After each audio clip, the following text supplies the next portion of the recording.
দুনিয়াতে বাড়ি পাইছো, দুনিয়াতে গাড়ি পাইছো, দুনিয়াতে নারী সুন্দরী পাইছো, টাকার মালিক হইছো, কিন্তু আমার মালিককে পাও নাই। মানে তুমি কিছুই পাও নাই। জোরে বলেন ঠিক না বে? কেউ বা টাকার পাগল, কেউ বা গাড়ির পাগল, কেউ বা নারীর পাগল, কেউ বা ক্ষমতার পাগল, কেউ বা আবার আছে মাছ ধরার পাগল। আর এই সমাজের মধ্যে একদল পাগল বান্দা আছে, তারা টাকাও চায় না, তারা গাড়িও চায় না, তারা বাড়িও চায় না, তারা নারীও চায় না, তারা ক্ষমতাও চায় না, তারা শুধু দিনে রাত্রে তালাশ করে আমার আল্লাহ। জোরে চিল্লা বলেন আল্লাহ। একদল বান্দা আছে, তারা সব সময় আমার আল্লাহরে তালাশ করে, কোথায় গেলে আমার আল্লাহরে পাওয়া যাবে, কোথায় গেলে আমার মালিকের পাওয়া যাবে, কোথায় গেলে আমার মালিকের ইবাদত করা যাবে। সব সময় মাথার মধ্যে একটাই চিন্তা, মালিকের কেমনে পাওয়া যাবে। জোরে বলেন ঠিক না বেঠি? আমার আল্লাহরে বলে, ও আল্লাহ, দুনিয়াতে আমি কিছুই চাই না মালিক, দুনিয়াতে একমাত্র শুধুমাত্র তোমারে নিয়া, তোমার সন্তুষ্টি অর্জন করিয়া আমি বান্দা কবরে যাইতে চাই। সুবহানাল্লাহ। আর দিলে দিলে বলতে থাকে, অন্তরে অন্তরে সব সময় বলতে থাকে, আমার দয়ার মাওলা রে,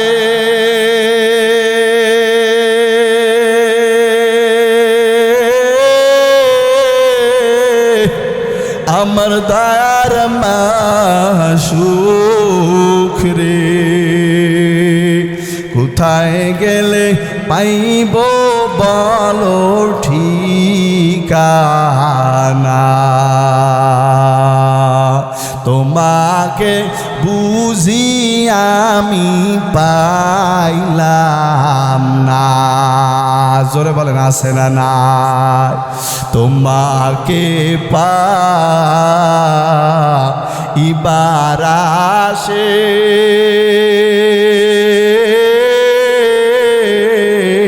ঘুরি আমি দেশ বিদেশে, ইজতে মার ময়দানে করলাম বিছানা,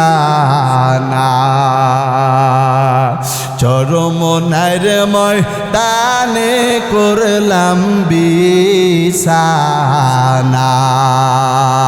ও মালিক জান্নাতের বাগানে করলাম বিছানা। জোরে বলেন আল্লাহু আকবার। একদল মানুষ আছে, তারা শুধু তালাশ করে, কোথায় গেলে আমার মালিকের পাওয়া যাবে, কোন কাজ করলে আমার মালিক সন্তুষ্ট হয়, কোন কাজ করলে আমার মালিক বেজার হয়। সব সময় মাথার মধ্যে চিন্তা ঘুর ঘুর করে, কি করে না। তারা হলো 5 ওয়াক্ত নামাজি, তারাই হলো সব সময় মাথা টুপি রাখনেওয়ালা, তারাই হলো দাড়িওয়ালা, তারাই হলো সব সময় সকাল সন্ধ্যা মালিকের জিকির করনেওয়ালা। জোরে বলেন ঠিক না বেঠিক? আর যার নামাজ নাই, যার কালাম নাই, তার তো কিছুই আসেনি, কিছুই নাই। আজকে আমরা রসুলের উম্মত হতে পারলাম। আল্লাহ তাআলা কত দামি একজন উম্মত হিসাবে দুনিয়াতে পাঠাইলে। আল্লাহ তাআলার ভয় যদি অন্তরের মধ্যে থাকতো, তাহলে সে মানুষটা কখনো দাড়ি কামাইতে পারত? কোন যুবক সে কখনো ইয়াবা খাইতে পারত? যদি আল্লাহ তাআলার ভয় থাকতো, তাহলে কোন যুবক রাস্তায় রাস্তায় মুরব্বীদের সামনে সিগারেট খাইতে পারত? কোন যুবক রাস্তায় রাস্তায় মদ খাইতে পারত না। সে যদি চিন্তা করতে, হারে আমার আল্লাহ তাআলা তো দুনিয়াতে পাঠাইছেন তার ইবাদত করার জন্য, আর আল্লাহ তাআলা এই মদ মদকে হারাম করেছেন, সুদকে হারাম করেছেন। আমি কিভাবে সুদ খাই, আমি কিভাবে মদ খেয়ে মাতাল হয়ে থাকি। আজকে সমাজের মধ্যে যুবক পোলাপান আজকে আনন্দ মনে করে, আজকে সেটাকে ফিলিংস মনে করে রাস্তায় রাস্তায় পানির মতো হালাল জিনিসের মতো ওপেনে হারাম জিনিসটা মদ তারা খাচ্ছে। আপনাদের সমাজের মধ্যে এমন কুলাঙ্গার যুবক আছে না নাই? জোরে বলেন আছে না নাই? আসলে এত বড় হারাম, একটা জঘন্য নাপাক জিনিস খাচ্ছে, আজকে জবানকে নাপাক করে ফেলতেছে। আহারে কত দামি একটা জবান, এই জবান দিয়ে তুমি মদ কেমনে খাও? তোমার কি অন্তরে আল্লাহ তাআলার ভয় নাই? এই পবিত্র জবান দিয়া তুমি হারাম জিনিসটা কিভাবে খাও? তোমার অন্তরের মধ্যে ভয় কি নাই মালিকের? আসলে ভয় যদি থাকতো তাহলে কোনো যুবক মা বাবার সামনে, এলাকাবাসীর সামনে কখনো মদ খাইতে পারত? আসলে ভয় থাকতে হবে অন্তরের মধ্যে। কার ভয়? জোরে বলতে হবে, ভয় কার? বিসমিল্লাহির রহমানির রহিম। ইয়া আইয়ুহাল্লাযীনা আমানুত্তাকুল্লাহ হাক্কা তুকাতিহি ওয়া লা তামুতুন্না ইল্লা ওয়া আনতুম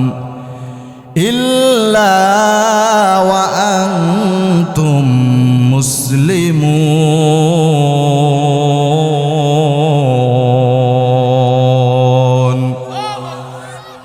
আল্লাহ রাব্বুল আলামিন বলেন, ইয়া আইয়ুহাল্লাযীনা আমানুত্তাকুল্লাহ, হে ঈমানদারগণ, হাক্কা তুকাতিহি, তোমরা ভয় করার মতো ভয় করো। কাকে?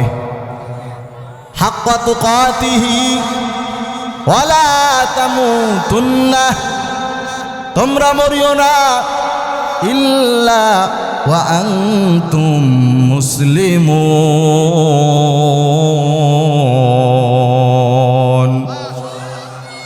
ই কালামে জিন্দা কুরআনে হাকিম হিকমতে লা ইয়াজাল আস্তাকদিম জামিউল ইলমি ফিল কুরআনে হাকিম তাকাসারাত আন ওয়া ফাহামুর রিজালিন। আল্লাহু আকবার। আল্লাহ তাআলা বলেন, হে গোলাম, তোমরা আমি আল্লাহকে ভয় করো, ভয় করার মতো হাক্কা তুকাতিহি, ভয় করার মতো ভয় করো। ওয়ালা তামুতুন্না, এবং তোমরা মরিও না, ইল্লা ওয়া আনতুম মুসলিমুন, তোমরা মুসলমান না হইয়া মরিও না। সুবহানাল্লাহ। ঘোষণা কার? একদল মানুষ আছে, আমরা মুসলমানও হব না, মরব না। জোরে বলি না আউযুবিল্লাহ। শুধু কি মুসলমান মরবে আর বেঈমানেরা মরবে না? বিষয়টা কি এমন না? সকলকেই যাইতে হবে, সকলকেই যেতে হবে। ভাইরা আমার, আল্লাহ বলেছেন তোমরা আমাকে ভয় করো। যদি এখানে জিজ্ঞাসা করা হয় তোমরা কারা কারা আল্লাহকে ভয় করে, আচ্ছা দেখতে চাই আপনাদের মধ্যে কারা কারা দেখে আল্লাহকে ভয় করে। আল্লাহু আকবার। সবাই ভয় করেন? আল্লাহ তাআলা তৌফিক দান করুন। সকলে বলুন আল্লাহুম্মা আমিন। যদি জিজ্ঞাসা করা হয় কারা কারা আপনারা ফজরের নামাজ পড়েছেন, কারা কারা আপনারা জোহরের নামাজ আদায় করেছেন, কারা কারা আসর মাগরিব ইশার নামাজ আদায় করেছেন, যদি পরীক্ষা নেওয়া হয় তাহলে অনেকেই কিন্তু হাত তুলতে পারবে। কথা কয় না, হাত তুলতে পারবে। আপনি বললেন আমি আল্লাহকে ভয় করি, আসর মাগরিব ইশা কিছুই পড়লেন না, তাহলে কেমনে আপনি আল্লাহকে ভয় করলেন? শুধু জবান দিয়া বললে হবে না, কাজে পরিণত করে দেখানো দরকার আছে না? না, প্রকৃতপক্ষে ওই মানুষটা আল্লাহকে ভয় করে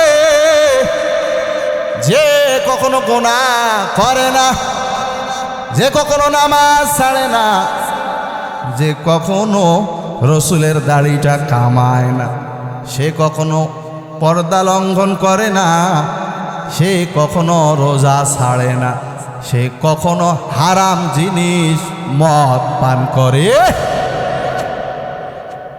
যদি আল্লাহকে ভয় করতেন, আল্লাহর হুকুম মোতাবেক আপনি চলতেন রে যুবক, আপনি আল্লাহর হুকুম মতো চলতে পারেন না, বোঝা গেল আপনি আল্লাহকে ভয় করেন না। যতই আপনি হাত তুলে পা তুলে দেখায়া দেন, আমি বলবো আপনি আল্লাহকে ভয় করেন না। ঠিক না বে ঠিক? মুসলমান তো হলো ওই ব্যক্তি যে কখনো গুনাহ করবে না, কখনো গুনাহ করবে না। যদি ভুলে গুনাহ হইয়া যায়, তাহলে সঙ্গে সঙ্গে ক্ষমা আছে নিবে কার কাছে? আরে গুনাহ তো হয়ে যাওয়া স্বাভাবিক। আপনার আমার আদি পিতা আদম আলাইহিস সালাতু ওয়াস সালামের ভুল হয়েছিল, দীর্ঘ সময় আল্লাহর কাছে দোয়া করেছিলেন, মালিক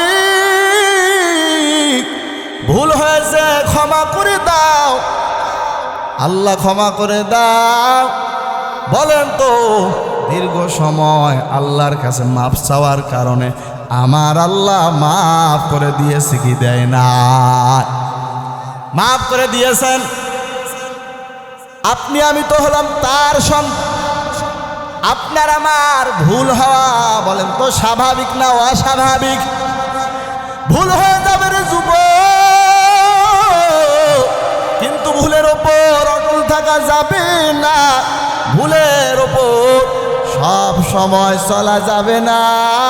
ভুল যদি হয়ে যায়, সঙ্গে সঙ্গে আমার আল্লাহর কাছে মাফ চাওয়া লাগবে, আমার আল্লাহর কাছে ক্ষমা চাওয়া লাগবে, আমার আল্লাহর কাছে ইস্তেগফার পড়া দরকার আছে না? না, মুসলমান তো ওই ব্যক্তি যে কখনো গুনাহ করবে না। যদি গুনাহ হয়ে যায়, এর যুবক সঙ্গে সঙ্গে ক্ষমা চাওয়া লাগবে কার কাছে? মুসলমানি বুয়াদ গর্দান নেহাদান আইনানে খদ বদস্তি খাজাদান দান গর্ব সুরত আদমি ইনসাবুদে আহমদ আবু জাহল হামেক সাবুদে। আল্লাহু আকবার। এর যুবক একটু আমার দিকে চা থাকো। তুমিও যুবক, আমিও যুবক। তুমিও মায়ের সন্তান, আমিও মায়ের সন্তান। তোমার মা আমার মা সমান। তোমারও বোন আছে, আমারও বোন আছে। তোমার মনটাও গুনাহ করতে চায়, আমার মনটাও কিন্তু গুনাহ করতে চায়। কিন্তু গুনাহ করতে মন চাইলে গুনাহ করা যাবেনি, যাবেনি। মন তো যাবে। আপনার আমার পিছনে শয়তান আছে না নাই? জিন শয়তান, মানুষ শয়তান, নফস শয়তান আপনার আমার সঙ্গে আছে। নফস বলবি গুনাহ করো, জিন শয়তান আপনারে আমাকে ধোঁকা দিয়ে গুনাহর মজমায় নিয়ে যাবে। আর একদল শয়তান আছে মানুষ রূপী শয়তান। জোরে বলেন ঠিক না? বলবে দোস্ত আমরা বুঝতে লইছি, সব বোঝা শেষ হইয়া গেছে, সব বোঝা সে বুঝতে লইছে কি ওয়াজ হবে। দোস্ত বহুত শুনছি, চল এখন ওই দিক গিয়া কিছু টানাটানি করি। জোরে বলেন আছে না নাই? হ্যাঁ আমার এর যুব ইয়াবার মধ্যে মজা নাই, গাঞ্জার মধ্যে মজা নাই, মদ খাওয়ার মধ্যে মজা নাই। শুধু তোমার আমল নামায় গোনা গোনা গোনা, তোমার ইমানও শেষ, তোমার আমলও শেষ। তোমার কলব শেষ। তুমি মদ খাচ্ছ মানে কুত্তার প্রসাব খাচ্ছ, মদ হারাম, কুত্তার প্রসাবও কিন্তু জোরে বলেন হালাল না হারাম? হারাম। মদ না খাইয়া কুত্তার প্রসাব খাও, ও কুত্তার প্রসাব বললে খারাপ লাগে, আর মদ খাইলে মজা লাগে। দুইটার মধ্যে পার্থক্য নাই রে যুবক। এখনো সময় আছে, আমার আল্লাহর কাছে ক্ষমা চাও, আমার আল্লাহর কাছে ইস্তেগফার পড়ো, মা বাবার কাছে দোয়া নাও, ওলামায়ে কেরামের কাছে দোয়া নাও। এরকম যারা ওলামায়ে কেরাম আপনাদের সমাজের মধ্যে আছে, মাঝে মধ্যে তার কাছে এসে বসো, বলো ভাই জীবনটা তো কোনা করে শেষ করলাম, কোন রাস্তায় কোন পথে চললে আমি জান্নাতের বাসিন্দা হব? যদি ওলামায়ে কেরামের কাছে বসে পরামর্শ চান, বলেন তো আপনাকে আমাকে সুপরামর্শ দিবে কি দিবে না? রাস্তা হলো দুইটা, ফারিকুম ফিল জান্নাতি ওয়া ফারিকুম ফিস সাঈর। একটা হলো জান্নাতের পথ, আর একটা জোরে চিল্লা বলেন কিসের পথ? জান্নাতের পথ আর জাহান্নামের পথ। কারা জান্নাতে যাবে, কারা জাহান্নামে যাবে, তাও আমার আল্লাহ কোরআনের মধ্যে বলেছেন কি বলেন নাই? ইন্নাল আবরারা লাফি নাঈম ওয়া ইন্নাল ফুজ্জারা লাফি জাহিম। নিশ্চয়ই যারা নেক আমল করবে তারা জান্নাতে যাবে। আর যুবক, তোমার মতো যারা মদ খাবে, যারা গাঁজা খাবে, যারা ইয়াবা খাবে, যারা ট্যাবলেট খাবে, যারা অন্যান্য হারাম দ্রব্যের সঙ্গে লিপ্ত থাকবে, তাদের স্থান জোরে বলেন জান্নাত না জাহান্নাম? জাহান্নাম। কিন্তু জাহান্নাম কামাই করার জন্য আমার আল্লাহ দুনিয়াতে পাঠাইছেনি? না না, দুনিয়াতে আমার আল্লাহ পাঠাইছে শুধুমাত্র কেবলমাত্র জান্নাত কামাই করার জন্য। ঠিক না বে ঠিক? জান্নাত কামাই করার জন্য। জান্নাত আরামের ঘর। আজকে দুনিয়ায় মদ পাইয়া পাগল, আজকে সুন্দরী মেয়েদের চেহারা দেখে পাগল, আজকে বাড়ি দেখে পাগল, আজকে গাড়ি দেখে পাগল। কিন্তু জান্নাতে যে এই মজার জিনিসগুলো থাকবে তা কি আপনাদের জানা আসেনি? সব থাকবে জান্নাতের মধ্যে। কি লাগবে? গাড়িও আমার আল্লাহ দিবেন, বাড়িও আমার আল্লাহ দিবেন। আমার আল্লাহ দুনিয়ার অপবিত্র মেয়েদের মতো সেখানে মেয়ে দিবেন না, সেখানে আমার আল্লাহ পুত পবিত্র হুর গিলমান রেখেছে। সুবহানাল্লাহ। ভাইরা আমার, এর যুবক, আজকে মেয়েদের চেহারা দেখে পাগল হইয়া যাও, কিন্তু এটা তো স্যাম্পল দিয়ে আমার আল্লাহ দুনিয়ায় পাঠাইছে। আল্লাহ বলে, হে বান্দা, যেটা দেখতেছো এটা হলো স্যাম্পল, আর আসলে আমার আল্লাহ বরাদ্দ করে রেখেছেন। জোরে বলেন কোথায়? জান্নাতের মধ্যে আমার আল্লাহ সুন্দর সুন্দর হুর গিলমান রেখেছেন। ওই হুর গিলমান যদি আসমান থেকে আঙ্গুলের মাথা যদি বের করে দেয়, তাহলে তোমার আমার চোখ দিয়ে আর কিছুই দেখতে পারবো না। এতটাই নূর থাকবে, এতটাই সৌন্দর্য থাকবে। জোরে বলি সুবহানাল্লাহ। ভাইরা আমার, জান্নাতের মধ্যে রাস্তা হবে স্বর্ণের। সেখানকার রাস্তা সব হবে স্বর্ণ দিয়া। ঘর বাড়ি হবে কেমন হিসাব করে লন। সেখানে আরামের কোনো শেষ থাকবে না, আরামের কোনো শেষ থাকবে না। মা তাশতাহি আনফুসুকুম, সেখানে যা চাইবে তাই আমার আল্লাহ দিয়া দিবেন। কোনো জিনিসের অভাব থাকবে না। আর যদি মদ খাইয়া ইয়াবা খাইয়া মিথ্যা কথা বলে রসুলের সুন্নতগুলা যদি হিন্দুর ডাস্টবিনের মধ্যে ফেলাইয়া নামাজ কাজা করে যদি অন্ধকার কবরে যাও, তাহলে জান্নাত তো হবে না, জান্নাতের ঘ্রাণও পাওয়া না, ওই জাহান্নামের মধ্যে চিরকাল থাকা লাগবে। ঠিক না বেঠি? সূরা হুমাজার তাফসীর পড়ে দেখো, সূরা কারিয়ার তাফসীর পড়ে দেখো যুবক। এখন তো সহজ হইয়া গেছে, শুধু মোবাইলে চাপ দিয়া বলবা সূরা হুমাজার তাফসীর, সূরা কারিয়ার তাফসীর, অন্যান্য আয়াতের তাফসীরের কথা বলার সঙ্গে সঙ্গে মোবাইলের মধ্যে চলে আসে কি আসে না?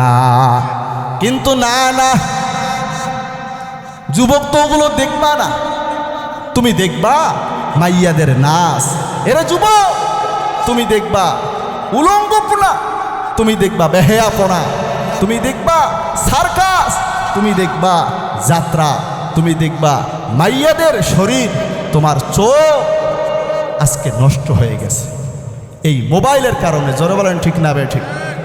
আজকে মোবাইলের মধ্যে সূরা তেলাওয়াত শুনবা, গজল শুনবা। আজকে সারা বাংলাদেশের মধ্যে হাজারো বক্তা কত সুন্দরভাবে আলোচনা করে, ওয়াজ করে। আজকে তুমি সেগুলো তো শোনার সময় পাও না। আজকে আকাম কুকাম মোবাইলে দেখতে দেখতে আজকে যুব সমাজ শেষ হয়ে গেছে। জোরে বলেন ঠিক না বে ঠিক? চোখ গেছে, কান গেছে, জবান গেছে, এমনকি আপনার আমার কলব, এই কলব নষ্ট করে দিয়েছে এই গজবের মোবাইল। ঠিক না বে ঠিক? ভাইরা আমার, এই জন্য আমার আল্লাহর কাছে ক্ষমা চাও। যতই গুনাহ করো না কেন যুবক, আমার আল্লাহ রহমত থেকে নিরাশ হওয়া যাবে না। তার কারণ আল্লাহ বলে, বান্দা গুনাহ যা করেছো আমি আল্লাহর কাছে তওবা করো, আমি আল্লাহর কাছে মাফ চাও, আমি আল্লাহর কাছে ক্ষমা চাও, আমি আল্লাহ ক্ষমা করে দিব। সুবহানাল্লাহ। আল্লাহর কাছে ক্ষমা চাইলে জোরে বলেন ক্ষমা করে দেয় কি দেয় না? আরে বাবার কাছে যদি সন্তান ক্ষমা চায়, বলেন তো বাবা ক্ষমা করে দেয় কি দেয় না? ওস্তাদের কাছে যদি ছাত্র ছাত্রীরা ক্ষমা চায়, ওস্তাদ ক্ষমা করে দেয় কি দেয় না? আর আমার আল্লাহর তার তো শেষ নাই, আমার আল্লাহর তো মায়ার শেষ নাই। আমার আল্লাহ রহমান, আমার আল্লাহ রহিম, আমার আল্লাহ দয়াবান। আমার আল্লাহ বলে, বান্দা তুই আমার রহমত থেকে নিরাশ হইয়া যাইও না। কুল ইয়া ইবাদিয়াল্লাযিনা আসরাফু আলা আনফুসিহিম লা তাকনাতু মির রাহমাতিল্লাহ ইন্নাল্লাহা ইয়াগফিরুয যুনুবা জামিআ ইন্নাহু হুয়াল গফুরুর রহিম।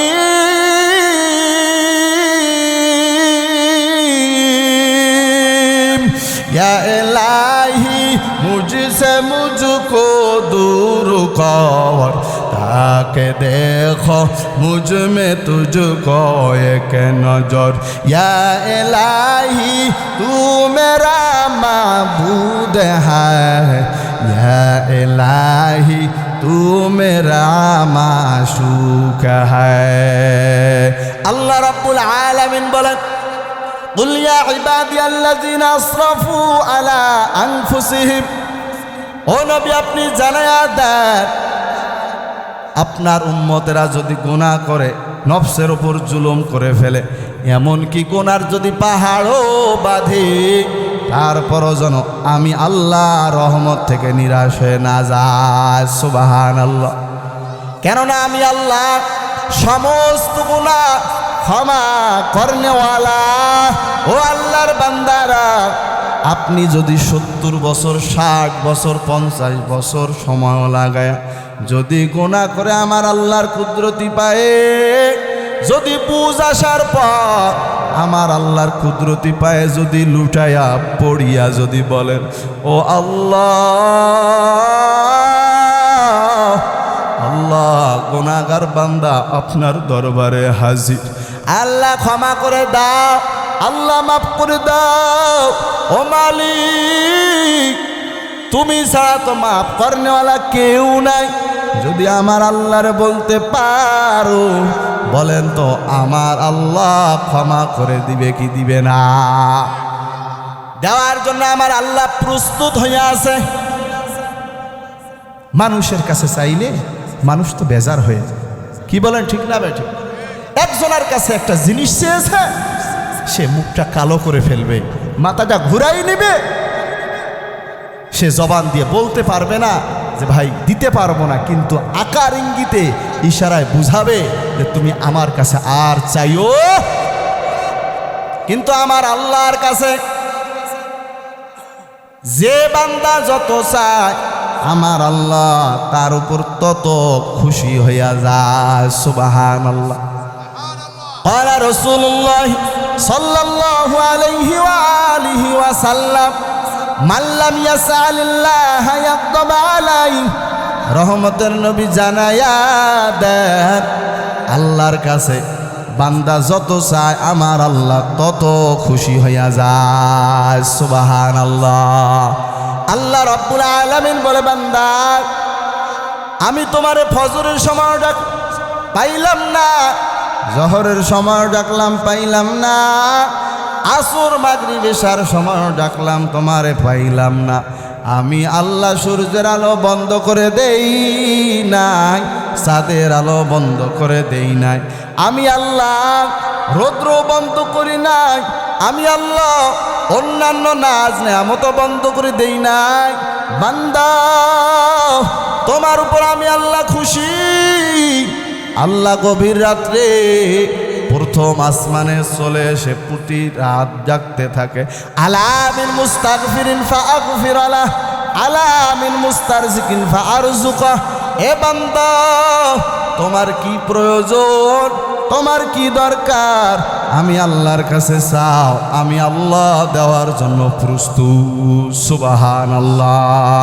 আল্লাহ আল্লাহ ক্যা মুবারক নাম হ্যায়, আল্লাহ আল্লাহ আশিকু কা কাম হ্যায়, আল্লাহ আল্লাহ তু মেরা মাবুদ হ্যায়, আল্লাহ আল্লাহ তু মেরা মাশুক হ্যায়। জোরে বলেন আল্লাহু আকবার।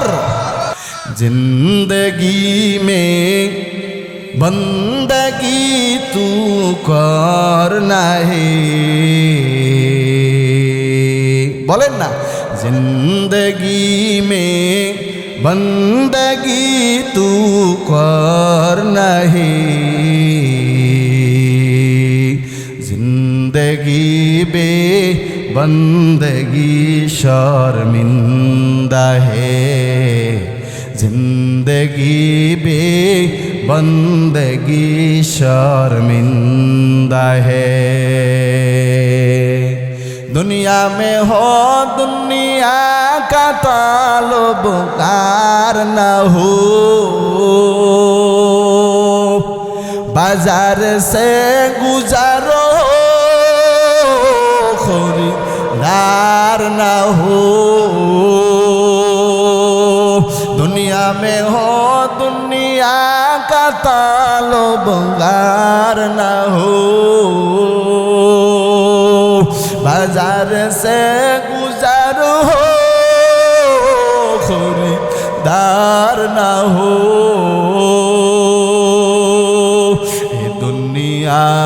के मिसल कागज फूल है, ए दुनिया के मिसल कागज फूल है, जिंदगी में बंदगी तू करना है, जिंदगी में बंदगी तू करना है, जिंदगी बे बंदगी शर्मिंदा है, जिंदगी बे बंदगी शर्मिंदा है जिंदगी बे बंदगी कुन बंदगी जिंदगी बे बंदगी शर्मिंदगी जोरे बोलें अल्लाहु আকবার ও আল্লাহর বান্দারা ও নেত্রকোনার যুবক ও পাতালের মা এই জীবনটা কোথায় কোন কাজে ব্যয় করতেছো এই হাতটা কোন রাস্তায় ব্যয় করতেছো আল্লাহর পথে না শয়তানের পথে আমার আল্লাহর কাছে হিসাব দেওয়া লাগবে কি লাগবে না সব হিসাব পাই টু পাই দেওয়া লাগবে এরে যুবক তুমি তো মনে করেছো এই দুনিয়াটা মস্ত বড় খাও দাও ফুর্তি করো কিন্তু না না এই দুনিয়া আমার আল্লাহ পাঠাইছে একটা উদ্দেশ্য নিয়ে জোরে বলেন ঠিক না ভাই ঠিক একটা উদ্দেশ্য নিয়ে আমার আল্লাহ বলে বান্দা তোমরা কি মনে করেছো আমি তোমাদেরকে অযথা পাঠাইছি আপনারা কি বলেন আমার আল্লাহ কি আপনাকে আমাকে অযথা পাঠাইছে না না আফা হাসিবতুম আন্নামা খালাকনাকুম আবাসা ওয়া আন্নাকুম ইলাইনা লা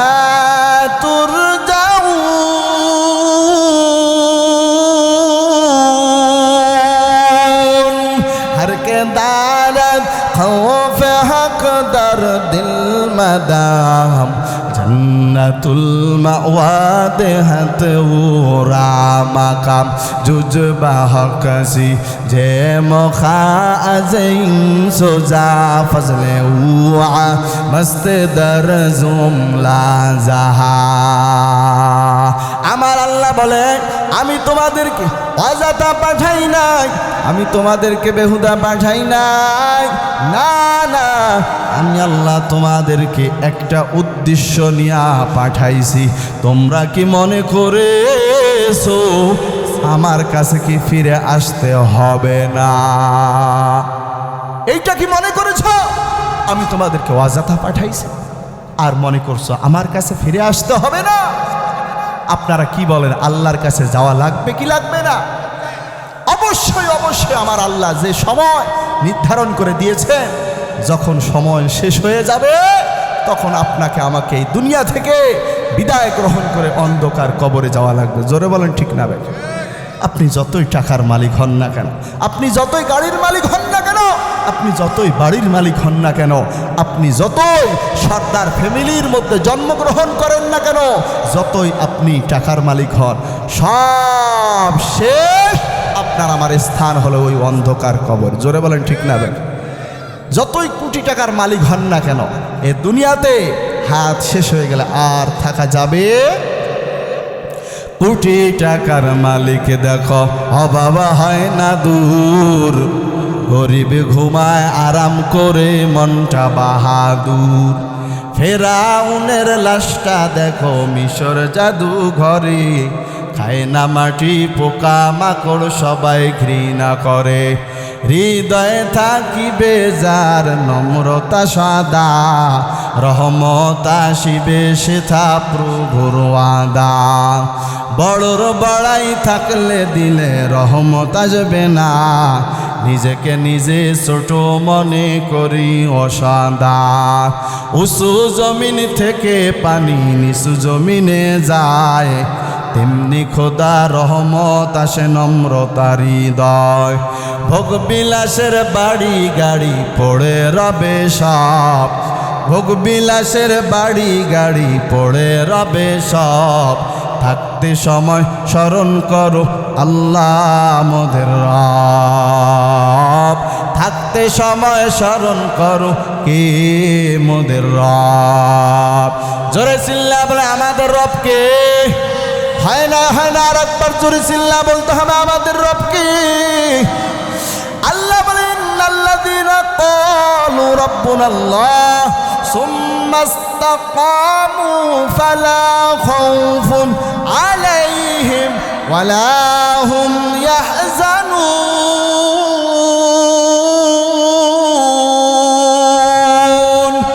আল্লাহ রাব্বুল আলামিন বলে ইন্নাল্লাযীনা ক্বালু রাব্বুনাল্লাহ, নিশ্চয় যারা বলবে আমার রব আল্লাহ, হাসির সময় বলবে আমার রব আল্লাহ, খুশির সময় বলবে আমার রব আল্লাহ, কান্নার সময় বলবে আমার রব আল্লাহ। হাসি কান্না দুঃখ বেদনা সব সময় বলবে আমার রব আল্লাহ। আল্লাহ বলবেন ফালা খাউফুন আলাইহিম ওয়ালা হুম ইয়াহজানুন। আল্লাহু আকবার। তাদের কোনো ভয় নাই, তাদের কোনো চিন্তা নাই, টেনশন থাকতে পারেনি।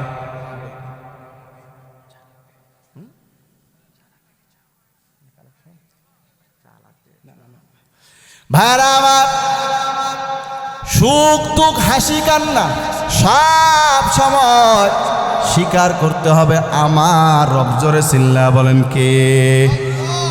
আল্লাহ তাআলা।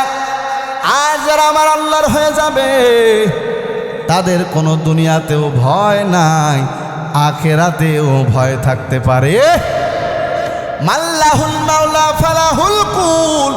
যারা আমার আল্লাহর হয়ে যাবে আমার আল্লাহ ওই বান্দার হইয়া যাবে। জোরে বলেন ঠিক না বেঠি?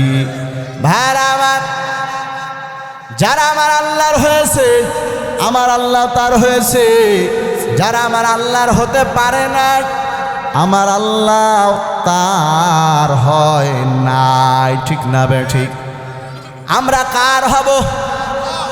আমরা জোরে বলেন কার হব? আল্লাহর হব রে মুমিন। ও নেত্রকোনার যুবক, আল্লাহর হওয়া ছাড়া কোনো উপায় নাই। দুনিয়াতে বাড়ি পাইছো, দুনিয়াতে গাড়ি পাইছো, দুনিয়াতে নারী সুন্দরী পাইছো, টাকার মালিক হইছো, কিন্তু আমার মালিককে পাও নাই। মানে তুমি কিছুই পাও নাই। জোরে বলেন ঠিক না বেটা? এ দুনিয়াতে পাগলের অভাব নাই, আসেনি? পাগলের অভাব আছে? কেউ টাকার পাগল, কেউ ক্ষমতার পাগল, শুধু ক্ষমতা ক্ষমতা ক্ষমতা। ঘুমের মধ্যেও ক্ষমতার চিন্তা, হাঁটতে চলতে খাইতে হাটে বাজারে শুধু ক্ষমতার চিন্তা। জোরে বলেন আছে না নাই? শামসুল হক ফরিদপুরি রাহমাতুল্লাহ আলাইহি, এই দুনিয়াতে পাগলের অভাব নাই। কেউ বা টাকার পাগল, কেউ বা গাড়ির পাগল, কেউ বা নারীর পাগল, কেউ বা ক্ষমতার পাগল, কেউ বা আবার আছে মাছ ধরার পাগল। আর এই সমাজের মধ্যে একদল পাগল বান্দা আছে, তারা টাকাও চায় না, তারা গাড়িও চায় না, তারা বাড়িও চায় না, তারা নারীও চায় না, তারা ক্ষমতাও চায় না, তারা শুধু দিনে রাত্রে তালাশ করে আমার আল্লাহ। জোরে চিল্লা বলেন আল্লাহ। একদল বান্দা আছে, তারা সব সময় আমার আল্লাহরে তালাশ করে, কোথায় গেলে আমার আল্লাহরে পাওয়া যাবে, কোথায় গেলে আমার মালিকের পাওয়া যাবে, কোথায় গেলে আমার মালিকের ইবাদত করা যাবে। সব সময় মাথার মধ্যে একটাই চিন্তা, মালিকের কেমনে পাওয়া যাবে। জোরে বলেন ঠিক না বেঠি? আমার আল্লাহরে বলে ও আল্লাহ, দুনিয়াতে আমি কিছুই চাই না মালিক, দুনিয়াতে একমাত্র শুধুমাত্র তোমারে নিয়া তোমার সন্তুষ্টি অর্জন করিয়া আমি বান্দা কবরে যাইতে চাই। সুবহানাল্লাহ। আর দিলে দিলে বলতে থাকে, অন্তরে অন্তরে সব সময় বলতে থাকে আমার দয়ার মাওলা রে,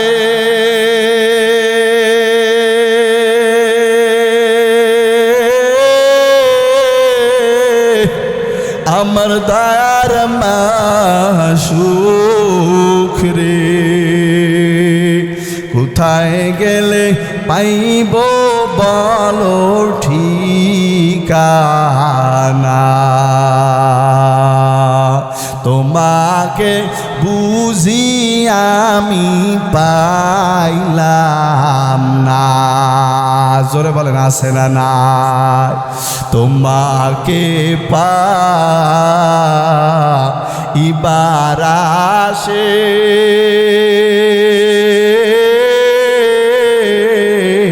ঘুরি আমি দেশ বিদেশে, ইজতেমার ময়দানে করলাম বিছানা, চরমনার ময়দানে করলাম বিছানা। ও মালিক জান্নাতের বাগানে করলাম বিছানা। জোরে বলেন আল্লাহু আকবার। একদল মানুষ আছে তারা শুধু তালাশ করে কোথায় গেলে আমার মালিকের পাওয়া যাবে, কোন কাজ করলে আমার মালিক সন্তুষ্ট হয়, কোন কাজ করলে আমার মালিক বেজার হয়। সব সময় মাথার মধ্যে চিন্তা ঘুরঘুর করে, কি করে না?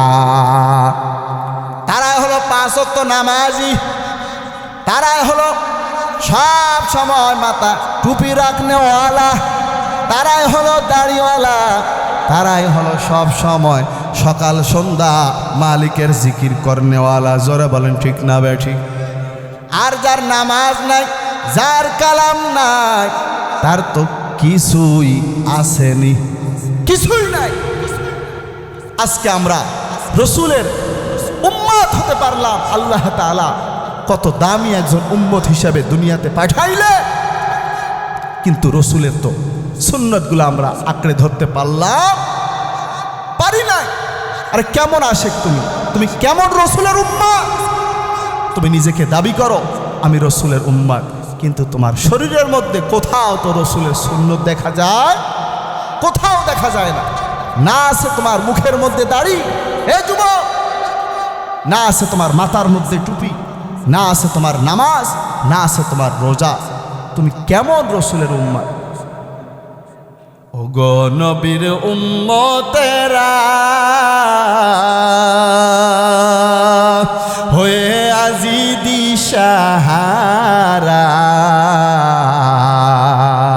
কোরআন হাদিস ছেড়ে চলো যখন যাহা চায় মনে, বিবিনে কি তরাবে পুলসিরাত মিজানে, বিবিনে কে তরাবে পুলসিরাত মিজানে। চলো চলো চলো মুমিন চলো নবীর সন্ধানে, বিবিনে কে তরাবে পুলসিরাত মিজানে, বিবিনে কে তরাবে পুলসিরাত মিজানে। জোরে বলেন আল্লাহু আকবার।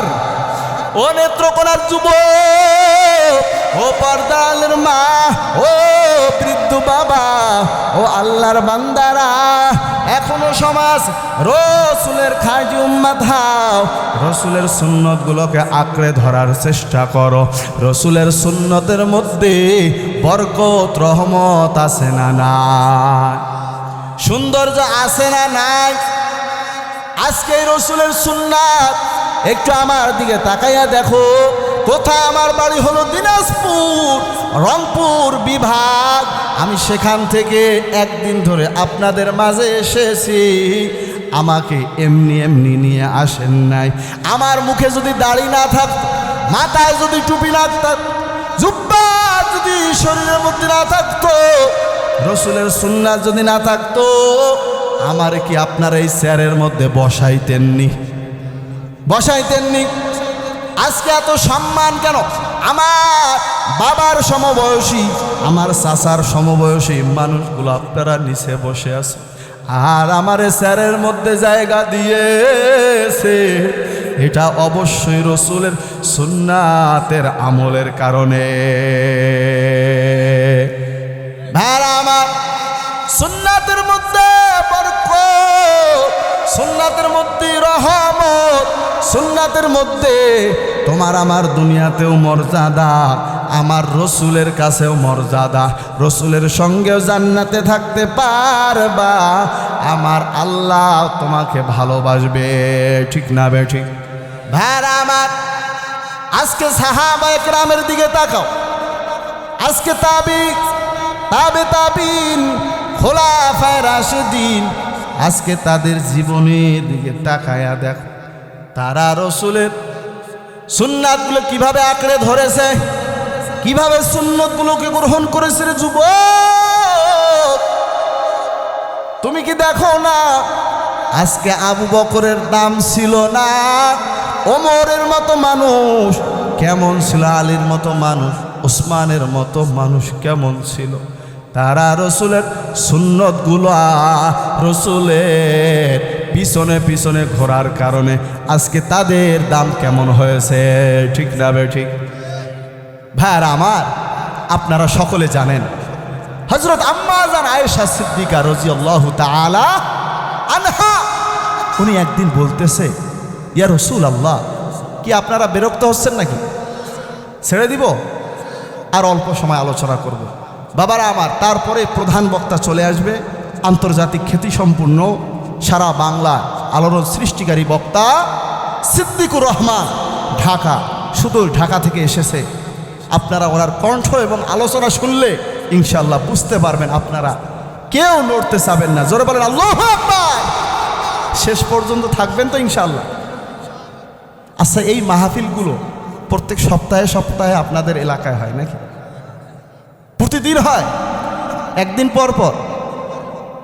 গত বছর হয়েছে, আবার আজকে হচ্ছে, আল্লাহ যদি কবুল করে আবার এক বছর পরে হবে।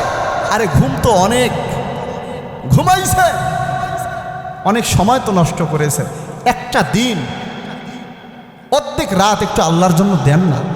রাজি আছেন তো ইনশাআল্লাহ? কারা কারা শেষ পর্যন্ত থাকতে পারবেন? লিল্লাহি তাকবীর। আল্লাহ তাআলা সবাইকে শেষ পর্যন্ত থাকার মতো মন মানসিকতা তৈয়ার করে দেখ। সকলে বলেন আল্লাহুম্মা আমিন। যে কথা বলতেছিলাম ভাইরা আমার, এ কথা বলেই শেষ করে ফেলবো। গভীর মনোযোগ দিয়ে শ্রবণ করবেন। যারা দাঁড়িয়ে আছেন মেহেরবানি করে বসে যান। কি বলছিলাম?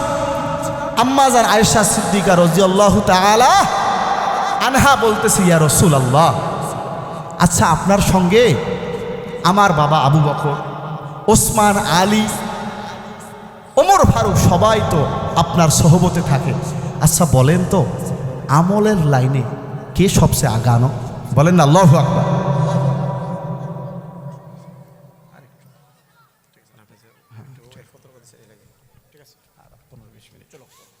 ভাইরা আমার, আম্মাজান বলতেছে, ইয়া রাসূলুল্লাহ, একটু বলেন তো আমলের লাইনে আপনার সাহাবীদের মধ্যে কে সবচেয়ে আগানো? আয়েশা সিদ্দিকা মনে করেছে যে হয়তো আমার বাবার নাম, জোরে বলেন না কেন আল্লাহু আকবার, মনে করছে আমার বাবার নাম বলবে। কিন্তু আল্লাহ রসুল তো কেমন মানুষ আপনারা সকলে জানেন। আল্লাহ রসুল বলতেছে, হে আয়েশা, তুমি এই যে আসমানের মধ্যে যতগুলো তারকা দেখতেছো, এই তারকার চেয়েও বেশি আমল হচ্ছে হযরত ওমরে ফারুকের। জোরে বলি সুবহানাল্লাহ। মনটা তো খারাপ হয়ে গেল। মনে করছিলাম আমার বাবার নাম বলবে, কিন্তু না, বলতেছে না তো। ভাইরা আমার, ছোট্ট মানুষ, মহিলা মানুষ তো। আরে 6 বছর বয়সে রসুলের সঙ্গে বিবাহ হয়েছে, 9 বছর বয়সে রসুলের ঘরে এসেছে, 18 বছর বয়সে আল্লাহ রসুল দুনিয়া থেকে বিদায় হয়ে চলে গেছে। মাত্র সময় পেয়েছে 9 বছর। আল্লাহ রসুলের সঙ্গে ঘর সংসার করেছে কয় বছর? 9 বছর। 9 বছরে কি পেয়েছে জানেন আপনারা? 9 বছরের মধ্যে আল্লাহ রসুলের কাছ থেকে 2000-এর উপরে আম্মা জান আয়েশা সিদ্দিকা রাদিয়াল্লাহু তাআলা আনহা হাদিস মুখস্থ করেছেন। বলে সুবহানাল্লাহ। আপনি কয়টা হাদিস জানেন? আপনার সন্তানকে কয়টা হাদিস শিক্ষা দিয়েছে? আপনার ছেলেকে কয়টা হাদিসের জন্য মাদ্রাসায় পাঠাইছে? আর আম্মা জান আয়েশা 2000-এর উপরে হাদিস মুখস্থ করেছেন। অন্যান্য সাহাবীদের মাসআলার প্রয়োজন হলে আম্মা জানের কাছে আসতে, মাসআলা মেনে নিতেন। জোরে বলি আলহামদুলিল্লাহ। ভাইরা আমার, আম্মা জান আয়েশা সিদ্দিকা মনে মনে ধারণা করেছে আমার বাবার নাম বলবে। শেষ পর্যন্ত বলেই ফেলেন, ইয়া রাসূলুল্লাহ, আমার বাবার কি অবস্থা, আমার বাবার কি হালাত। একটু বাবার গুণগান মেয়ে শুনতে চায় কি চায় না? জোরে বলেন, শুনতে ভালো লাগে কি লাগে না? বাবার গুণগান যদি কোনো মানুষ বাজারের মধ্যে করে তাহলে পাশ থেকে শুনতে মজাই লাগে। জোরে বলেন আল্লাহু আকবার। রহমতের নবী বলেন, হে আয়েশা, তুমি যেহেতু শুনতে চাও তোমার বাবা আবু বকরের কি হালাত, কি আর বলবো, আবু বকরের আমলের কথা আমি আর কি বলবো। এরে আয়েশা, যেহেতু শুনতেছেছো তাহলে শুনে নাও, জেনে নাও, আবু বকরের 2 রাত্রের আমল যদি এক পাল্লায় রাখা হয়, আর তামাম উম্মতের আমল নামা যদি আর এক পাল্লায় রাখা হয়, আবু বকরের 2 রাত্রের ত্যাগের আমল আমার আল্লাহর কাছে বেশি গ্রহণযোগ্য। ভাইরা আমার, রহমতের নবী বলে, আয়েশা, তুমি কি সেই 2 রাত্রের কথা শুনবা? বলে, ইয়া রাসূলুল্লাহ, শুনতে চাই। আপনাদেরকেও আমি জিজ্ঞাসা করি, এই 2 রাত্রের আমল কি আপনারা শুনতে চাননি? 2 রাত্রের আমল, 1 রাত্রের আমল। রহমতের নবী বলে, আয়েশা, আমি একদিন মক্কার ঘরের মধ্যে ঘুমাইছি, চতুর সাইডে কাফেররা অস্ত্র শস্ত্র নিয়া দাঁড়িয়ে আছে, আমারে মেরে ফেলবে। আমি রাসূল দুনিয়াতে থাকবো এটা চায় না, আমারে মারার জন্য তারা প্রস্তুত। বলে, তারপর কি হলো? আমি রাসূল আশ্চর্য হয়ে গেলাম। আমার আল্লাহ বলে, আশ্চর্যের কোনো কারণ নাই। ও নবী, একটু বালু হাতে নেন, তেলাওয়াত করে ঘরের চতুর সাইডে ছিটায়া দেন, আর কাফেরদের চোখে চোখে পৌঁছানোর দায়িত্ব কার? কাদের কুদ রত্নদারি বর কামাল, আন্তা রব্বি আন্তা হাসবি জুল জালাল, তুহি কাদের জলিলুল্লাহ জাহাদার বহার হালে, তুহি মেরা নিগাহদার। রহমতের নবী বলে, হে আয়েশা, আমি বালি ছিটা দিলাম, পরে দেখতেছি কাফেরেরা শুধু চোখ লাড়া দিচ্ছে, কিছুই দেখতে পায় না। আমার আল্লাহ বলে, ইয়া রাসূলুল্লাহ, দরজা খুলে তাড়াতাড়ি এখান থেকে চলে যান। আমি চলে গেলাম, সরাসরি আবু বকরের দরজায় আঘাত করলাম। ও আবু বকর,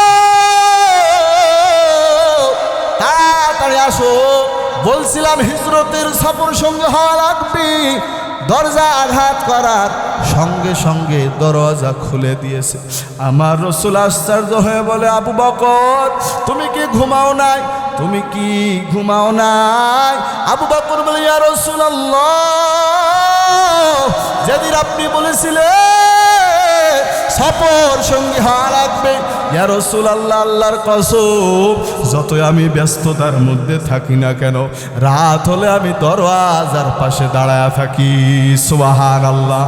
ইয়া রাসূলুল্লাহ, আমি যদি ঘুমায় যাই আর আপনি এসে যদি দরজা আঘাত করেন, কাফেরেরা আপনাকে পিছন থেকে আঘাত করবে, আমি আবু বকর সহ্য করতে পারবো না, এই জন্য আমি ঘুমাই না। ইয়া রাসূলুল্লাহ, শুধু আমি জেগে থাকি বিষয়টা এমন নয়। ওই যে দেখো আমার মেয়ে আসমা, সেও নাস্তা বানায়া, আমরা সফরে যাব, কোথায় নাস্তা পাবো? আমার মেয়ে আসমাও সেও নাস্তা বানায়া আপনার জন্য তৈরি করে রেখেছে। সুবহানাল্লাহ। শুধু তাই নয়, ইয়া রাসূলুল্লাহ, আমাদের সফর সঙ্গী বাহন, ওই যে খুঁটির গোড়ায় তাকায়া দেখো, ওই যে জন্তুটা খুঁটির গোড়ায় বেঁধে রেখেছি, সে আমাদের বাহন হবে। সব সময় শুধু আপনার রাস্তার দিকে চাইয়া থাকে, কখন আপনি আসবেন। ও রাসূল, সব সময় আমরা প্রস্তুত। রহমতের নবী চোখের পানি ফেলাইয়া বলে, আবু বকর, এটাও কি সম্ভব? এটা কি কোনো মানুষের পক্ষে সম্ভব? আমার নবী বলে, আবু বকর কি আর তোমার জন্য দোয়া করব, আমার আল্লাহ যেন তোমারে উত্তম প্রতিদান দান করে। সুবহানাল্লাহ। এর যুবক, তারাও ছিল মানুষ, আমরাও মানুষ, তারাও রাসূলের উম্মত ছিল, আমরা রাসূলের উম্মত। তুমি কি করতেছো? আজকে রাসূলের সুন্নাতের খবর নাই, বেঈমানেরা রাসূলের সুন্নাতকে নিয়ে কটূক্তি করে, তোমার কোনো খবর নাই। তুমিও মানুষ, তারাও মানুষ। জোরে বলেন ঠিক না বেঠিক? ভাইরা আমার, রহমতের নবী আবু বকরকে নিয়ে পথে রওনা। যাওয়ার সময় আল্লাহ রসুল একটা গুহার মধ্যে আশ্রয় নিলেন। লম্বা ঘটনা, সংক্ষেপে বলতেছি। রহমতের নবী একটা গুহার মধ্যে আশ্রয় নিলেন। পিছন থেকে কাফেররা ধাওয়া করতেছে। আবু বকর বলে, ইয়া রাসূলুল্লাহ, তাড়াতাড়ি এই গর্তের মধ্যে, গুহার মধ্যে আশ্রয় নেন, না হলে কিন্তু কাফেররা আমাদেরকে ধরে ফেলবে। সঙ্গে সঙ্গে গুহার মধ্যে আশ্রয় নিলেন।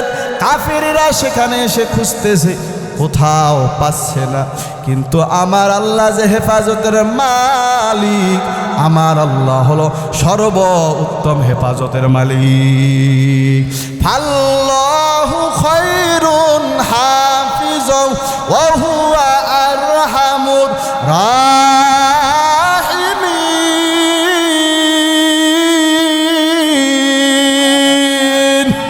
মারামা, ও আল্লাহর বান্দারা, আমার আল্লাহ সঙ্গে সঙ্গে ওই গর্তের উপরে মাকড়াসা বাসা বেঁধে ফেলাইছে। আবার তার উপরে কবুতরের বলে, কবুতর যাও যাও, ওই মাকড়াসার উপরে বাসা বেঁধে ডিম পাড়ো।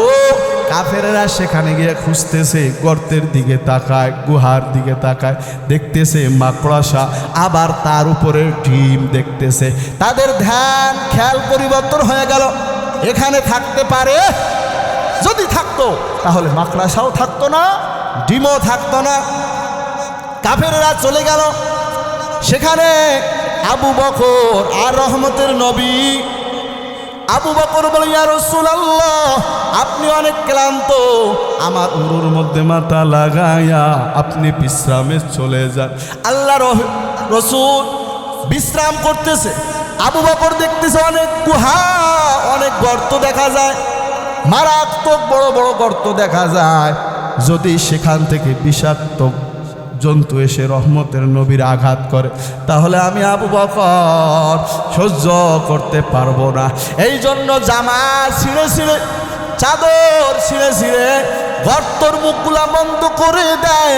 একটা গর্তের মুখ খোলা ছিল, আপনারা সকলে জানে। আবু বকর পায়ের গোড়ালি দিয়া মুখটা বন্ধ করে রেখেছে। আর ওই গর্তের মধ্যে দীর্ঘদিন ধরে একটা বিষাক্ত সাপ, জোরে বলেন কি? বিষাক্ত সাপ রসুলের সঙ্গে সাক্ষাৎ করবে। দীর্ঘদিন ধরে আশা, কবে রহমতের রসুল আসবে, কবে দেখা হবে। কিন্তু আজকে দেখতেছি গর্তের মুখ বন্ধ, সিগন্যাল দেয়, পা সরায় না। তার কারণ এটা হলো আবু বকর নিজের জান দিতে রাজি, রসুলের চুল পরিমাণ ক্ষতি হতে রাজি না। পায়ের মধ্যে কি যেন লাড়া দিচ্ছে, পা সরায় না। সাপ তো অপেক্ষায়। রহমতের নবীরা মনে হয় আজকে মিস করে ফেললাম, আজকে মনে হয় দেখা আর হয় না। সহ্য করতে না পেরে হালকাভাবে সবল মেরেছে, যাতে পাটা সরায় না। কিন্তু আবু বকর পা সরায় না। বিষের কারণে আবু বকরের চেহারা মলিন হইয়া গেছে। এরে আল্লাহর বান্দারা, এরে যুবক ভাই, একটু কথাটা মনোযোগ দিয়ে শ্রবণ করো। আল্লাহর বান্দা আবু বকরের ব্যথা অস্থির হয়ে গেছে। তারপর রহমতের নবীর ডাক দেয় না। যদি ডাক দে, রহমতের নবীর ঘুম ভেঙে যাবে, কষ্ট হবে। এই জন্য ডাক দেয় না। বিষের চেহারা কালো হইয়া গেছে, চোখ থেকে পানি ঝরা শুরু হলো। রহমতের নবীর ঘুম ভেঙে যায়। তাকায়া দেখে আবু বকর কান্না করতেছে। আবু বকর, কেন কান্না করো, কি হয়েছে তোমার? বলে ইয়া রাসূলুল্লাহ, কিছু হয় নাই। না না, কি যেন হয়েছে বলো আমারে। বলে ইয়া রাসূলুল্লাহ, আমার পায়ের মধ্যে কি যেন আঘাত করেছে। অনেক সময় ধরে আমারে বলে পা সরাও, পা সরাই না। বলে আমারে তুমি ডাক দিবা না। বলে ইয়া রাসূলুল্লাহ, আপনার কষ্ট হবে এই জন্য আমি ডাক দেই না। আচ্ছা পাটা সরাও তো একটু দেখি। এক মাখলুকাত বিষাক্ত সাপ ফেনা নিয়ে রহমতের নবীর দিকে চাইয়া রয়েছে আর বলে ইয়া রাসূলুল্লাহ, আমার মাফ করে দিবেন, আমার সবল দেওয়া নিয়েছিল না, আমি কামড় দেওয়ার নিয়তে এখানে নাই। আমি আপনার সঙ্গে সাক্ষাৎ করব, কিন্তু আপনার নাসর উম্মত পা তো সরায় না, এই জন্য দাগ একটু বসায় দিয়েছি, মাফ করবেন। দীর্ঘদিন ধরে আপনার আমি চেহারা দেখার জন্য অপেক্ষমান।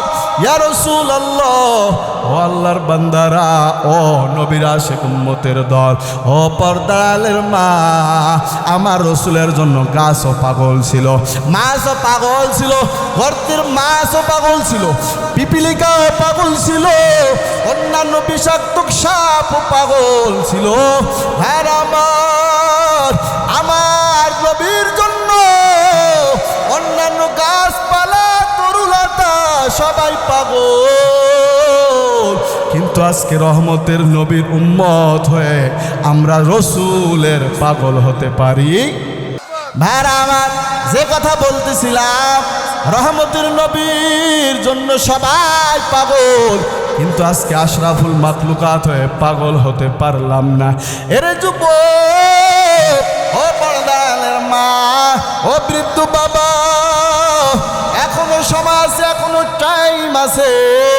আমার আল্লাহর কাছে তওবা করো, আমার আল্লাহর কাছে মাফ চাও, আমার আল্লাহর কাছে ক্ষমা চাও, আমার আল্লাহকে বলো মালিক, আল্লাহ ইবাদত করতে পারি নাই, রসুলের সুন্নাত মানতে পারি নাই, মা বাবার সঙ্গে ভালো আচরণ করব সেটাও পারি নাই।